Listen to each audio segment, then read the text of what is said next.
ഇപ്പോൾ നീ ഇത് മനസ്സിലാക്കും. നിന്റെ ഏക ആശ്വാസം പ്രാർത്ഥനയിലാണ്. നിന്റെ ഏക ആശ്വാസം പ്രാർത്ഥനയിലാണ്. എന്റെ കുഞ്ഞെ, ജപമാല മണികൾ വളരെ അമൂല്യമാണ്.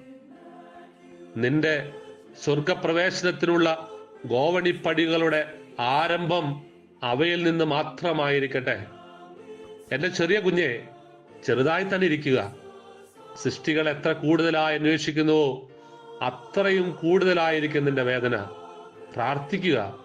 നിന്നെ ഉറ്റുനോക്കുന്ന എന്റെ മകനോടൊപ്പം ജാഗ്രതയോടെയും പ്രാർത്ഥനയോടെയും ആയിരിക്കുക. എന്റെ കുഞ്ഞെ, എന്റെ സ്നേഹം നിന്നെ വശീകരിച്ചിരിക്കുകയാണ്. അതങ്ങനെ തന്നെയാണ് വേണ്ടതും. എന്റെ കുഞ്ഞെ, ശ്രദ്ധിച്ചു കേൾക്കണോട്ടോ.